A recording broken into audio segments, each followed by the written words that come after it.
कि ये सौदा फिर नाही संतो यो सौदा फिर नाही, ये लोहे जैसा ताव जात है काया देश राही।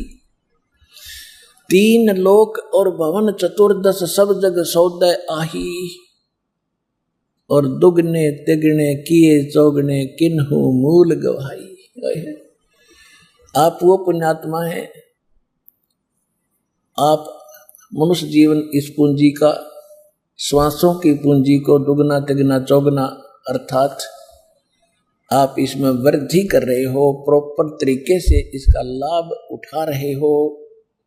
और जो इस सतमार्ग पर नहीं आए हैं, जो नकली गुरुओं के पास भी भक्ति कर रहे हैं, या जो भक्ति करते ही नहीं है, या जो शास्त्र विदिता कर्मन माना आचरण कर रहे हैं, वो भोली श्रद्धालु भी, वो भोली आत्मा भी मनुष्य जीवन को सफल ना करके व्यर्थ कर रहे हैं।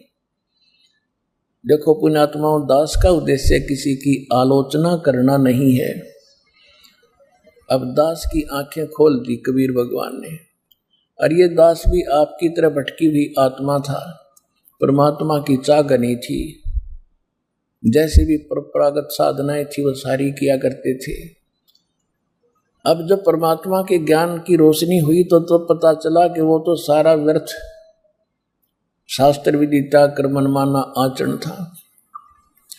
तो दास लगभग 20 वर्ष से यही संदेश जनता को दे रहा है। टीवियों के माध्यम से भी दास ने स्पष्ट बोल दिया है कि विश्व में कोई संत नहीं है, किसी के पास आध्यात्मिक ज्ञान नहीं है। उनके प्रमाण भी दिखा दिए हैं।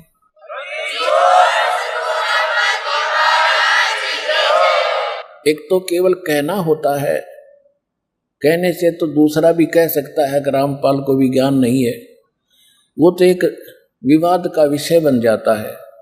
दास ने उनके जो आध्यात्मिक विचार हैं और उनकी जो साधनाएं हैं, वो उन्हीं के द्वारा लिखे गए उनके अनुभव की बुक से, पुस्तकों से, उन्हीं के सदग्रंथों से तुलना करके दिखा दिया कि आपके सदग्रंथ ये कहते हैं और आप ये कर रहे हो।